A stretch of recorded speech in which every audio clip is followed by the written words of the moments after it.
Shadow Foundations. Part 2. They were coming. We stopped the convergence, this time, but the fight is far from over. The world knows nothing of the war raging beneath its surface, the blood spilled to keep their fragile reality intact. The architects may be wounded, but they're not defeated. And neither am I. Some nights, I still hear the whispers. They speak of new shards, of architects who can never truly die, of things waiting beyond the veil with infinite patience. The world may never understand how close it came to annihilation, but I'll be waiting. Because one thing is certain, they'll be back, and so will I. 6 months. It had been 6 months since the fall of the last known shard. Lorne was gone, the Aegis was fractured, and Parallax, the architects, had gone silent. I told myself we had one, but the truth lingered in my mind like the memory of a scream. This wasn't the end. It was a pause. They were still out there, and silence from the enemy is rarely a good sign. The call came at 3:33 a.m., waking me in the cold sweat of another recurring nightmare. A distorted voice, broken by static. They're moving again. South Africa. Johannesburg. Time's short. No name. No confirmation. Just a click. The war wasn't over. Johannesburg had changed, its skyline fractured by the silhouettes of hastily constructed towers. Parallax-branded facilities supposedly built for housing. But something felt off the moment I arrived. The city was too quiet, and the air tasted metallic, humming faintly with an almost imperceptible vibration. The Aegis contact who had summoned me was a young engineer named Kaya Mbatha. She was studying disruptions in local electromagnetic fields tied to the new towers. These buildings aren't for housing, she told me. They're amplifiers. Beacons. She led me to one of the structures, a seemingly abandoned shell that vibrated faintly under my touch. Inside, the air shimmered unnaturally, and shadows clung to the walls as if alive. At its center, a device pulsed faintly. Not quite a machine, but not organic either. It was alive in some way I didn't understand. The architects have stepped up their game, Kaya muttered. We were spotted before we could investigate further. Cloaked enforcers appeared, bodies twisted beyond recognition, merging metallic appendages with sinewy flesh. Kaya and I barely escaped, but we left with a discovery. These towers weren't just local. They were part of a worldwide network designed to rip open a massive rift. The architects weren't just building doors anymore. They were raising a bridge, and all of humanity would burn on it. As we regrouped, more grim truths emerged. Reports from distant parts of the globe confirmed similar towers springing up overnight, always accompanied by the same phenomena. Unexplainable power outages, electromagnetic distortions, and waves of mass hysteria. One report, leaked from within Parallax, detailed something called the Nexus protocol. This was no longer about isolated gates or anchor points. The architect's ultimate plan was an endless nexus, a complete integration of our world with the vast, incomprehensible city I'd glimpsed in the rift before. They're not building bridges just to let something in, Kaya said, pacing our dimly lit hideout. They're merging two entire realities. With the Aegis scattered, I had no choice but to work with what allies remained. Kaya's research revealed a terrible truth. While the towers acted as focal points for central spires, called Nexus Wardens, were being built at the key cardinal intersections of the network. 1. Mount Everest, where storms raged like never before. 2. The ruins of Babylon, inexplicably unearthed in the Iraqi desert. 3. The Tunguska crater in Siberia, its strange history finally revealing a purpose. 4. The Mariana Trench, deep underwater, where seismic activity disguised construction efforts. Destroying these wardens was the only way to break the Nexus's framework. Our first mission was to the Mariana Trench. Aegis assets smuggled us onto a deep-sea vessel. The trench was far more than a geological formation. Parallax's spire extended deep into the abyss, a vast, biomechanical structure that pulsed and groaned like a living creature. Kaya, who handled the tech, scrambled to analyze the spire while I provided cover. The creatures protecting it, human-fish hybrids with skin slick as oil and glowing, lidless eyes, moved effortlessly in the crushing water pressure, chasing us with inhuman precision. We managed to plant charges and retreat, but the spire's destruction unleashed a catastrophic shockwave, shattering the sea floor. Strange orbs of light darted through the darkness as something immense stirred beneath us. A third reality, locked beneath ours, momentarily brushing against existence before receding. Despite Mariana's destruction, the network remained mostly intact. Worse, the shockwave had drawn global attention to Parallax's operations, painting Aegis and its rogue members as saboteurs and terrorists. That's when they approached us. Defectors from the Architects, creatures no longer human in any conventional sense, but retaining some sliver of free will, offered a fragile alliance. They had learned that even Parallax's human leaders were expendable. The beings they served were preparing to use them just as much as they would us. "We're all on the chopping block," one of the defectors whispered in a voice like grinding glass. "You'll need us to stop what's coming." With 2 spires down and 2 to go, Parallax responded with fury. They unleashed spectral constructs, translucent entities that moved between planes, impervious to most conventional weapons. Our group scrambled from safe house to safe house, hunted relentlessly. We uncovered Parallax's endgame. The towers had a convergence date, one that correlated with a cosmic alignment unseen for 10,000 years. This alignment was necessary to trigger the Nexus. As we raced to Siberia and then finally Babylon, everything became clearer. The Architects were using the alignment not just to open the rift, but to bring something through. A primordial force that defied human understanding. Not a god, not a creature, but a concept. The Eternal Feed, an energy parasite that thrived on entire dimensions, consuming and repurposing reality itself. We destroyed Babylon's spire with seconds to spare, but the fallout was devastating. Parallax unleashed its final act. With the 4th spire destroyed, we thought we'd won. We hadn't. The Architects had anticipated our moves. A 5th, unmarked spire had been secretly constructed. Its location? The heart of the Parallax headquarters in New York. This time, there was no time for subtlety. With what remained of Aegis and our inhuman allies, we launched a full assault. The final spire was the largest by far, an amalgam of flesh and machinery pulsing in sync with a colossal rift high in the sky.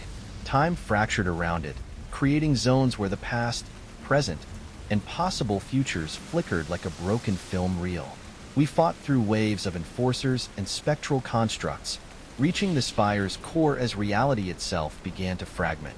With Kaya's help, I triggered a final overload, a cascading implosion designed to sever the Nexus entirely.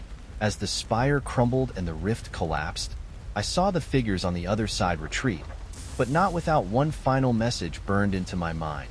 We are endless. You've only delayed us. The Nexus was destroyed, but the world is forever changed. The damage to reality is evident in small yet unmistakable ways. Glimpses of shadowed creatures where no shadows should fall, entire neighborhoods where time stops, storms that whisper our names.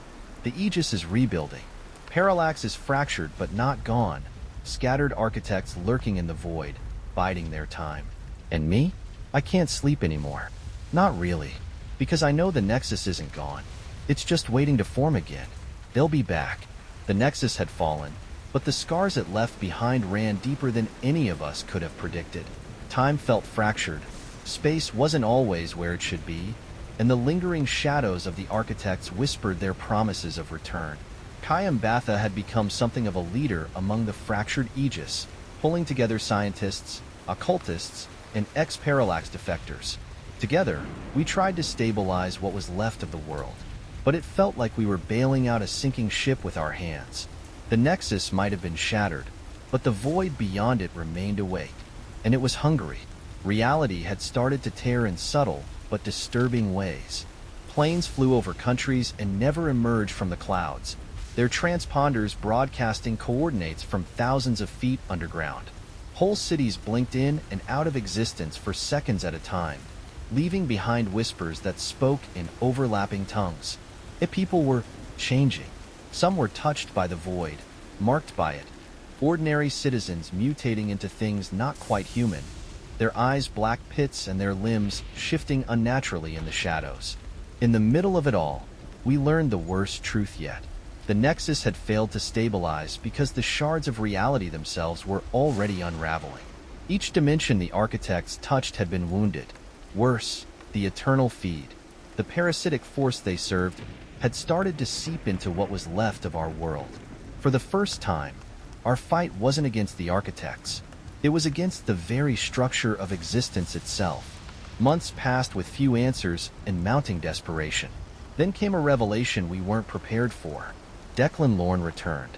I was in an abandoned mining town in Nevada when he found me, alive but broken, his left arm gone and replaced by what could only be described as void matter, a shifting blackness that consumed all light it touched. "I didn't die," he rasped. "I went through." His voice shook as he told his story. He had stepped into the rift at Babylon and survived barely. On the other side, he had encountered the Endless City, a world-sized labyrinth ruled by titans that existed outside time. There, he had learned that the architects were mere pawns. The real force driving this cosmic nightmare was a council of ancient entities called the Oathbreakers, sworn to entropy itself. Their mission? To collapse all dimensions into one singularity, a final, undying construct fueled by endless torment, their promised apotheosis. Declan had escaped, bringing with him knowledge that the Oathbreakers had already anchored themselves to 3 final dimensional shards, called the Pillars of Collation, which connected them directly to our world. Destroying those shards would sever the Oathbreakers' control and give humanity a fighting chance. But it wouldn't be easy. The shards were defended by Parallax's last zealots and void-forged monstrosities far worse than anything we had seen before. The first shard lay atop Mount Roraima, deep in the Amazon basin. Strange reports had emerged from the region. Animals walking in distorted loops, people aging decades in hours, clouds made of something too solid. When we arrived, it became clear the shard was leaking reality, seeping the void into everything. Kaya, Declan, and I pushed through jungles of fractal foliage that seemed to mirror us in grotesque ways. Plants imitating humans, muttering fragments of words we'd spoken in our lifetimes. The shard itself was housed in a massive, crystalline formation, guarded by entities unlike anything we'd seen before. Each one massive and formless, held together by scraps of old worlds it had consumed. Declan, using the void still fused with his arm, was able to distract the beings while Kaya hacked into the shard's defenses. We managed to destroy it, but the resulting explosion didn't feel like a victory. It hurt reality, sending tremors across dimensions. A brief rift opened to the Endless City, and for a moment, we glimpsed the titanic figures of T. One of them spoke a word I'll never forget. Soon, the second shard lay beneath the sands of Sahara. Here, Parallax unleashed its last human soldiers, those who had undergone surgeries and experiments to align their flesh with void principles. Their screams were inhuman, their bones metallic, their flesh writhing like shadowed flames. As we fought to the shard, we realized what the Oathbreakers were preparing. Once the 3 pillars of collation were stabilized, Earth itself would become the endless Nexus. The entire planet would dissolve into an echo, feeding the city for eternity. We detonated the second shard, collapsing the vault in the process. But the price was high. Kaya was badly injured in the retreat, and Declan's connection to the void grew stronger, his mind slipping further into alien logic. The final shard rested in Aksum, Ethiopia, a site of immense historical significance, but now warped into something unrecognizable. The shard had bled into time itself, turning the ancient ruins into a hybrid of past and future, with modern skyscrapers merging with old obelisks, each one inscribed with alien runes that shimmered and burned. The Oathbreakers themselves began to manifest. Their forms weren't entirely here, but enough to make their presence devastating. Cities across the globe began to collapse, people falling into comas en masse, their minds consumed by whispers. The fight for the final shard wasn't just a battle. It was an apocalyptic war. Every weapon, every ounce of strength, was thrown at the architect's last line of defense. In the final moment, as I set the explosives, Declan made his choice. His void-infused arm had become the key to severing the shard completely. He sacrificed himself, willingly diving into the rift and pulling the Oathbreakers' forms partially with him. His last words were a hoarse whisper. "Finish it. Don't let them win." The final shard's destruction caused a chain reaction, collapsing the Oathbreakers' foothold and severing their influence. The skies returned to normal. The anomalies began to fade. The world had been damaged irreparably, but it was ours again. For now, Kaya and I became the last remnants of the fight, left to explain to governments and people things they'd never understand. Parallax's scattered remnants would remain a threat, as would the scars the Oathbreakers left in reality. But as I stood on the ruins of the Aksum Shard, staring at the first peaceful sunrise in years, I knew one thing. The Oathbreakers were endless, but so were we. The fight wasn't over. It never would be. But as long as people like Kaya and me remained, the shadows wouldn't win.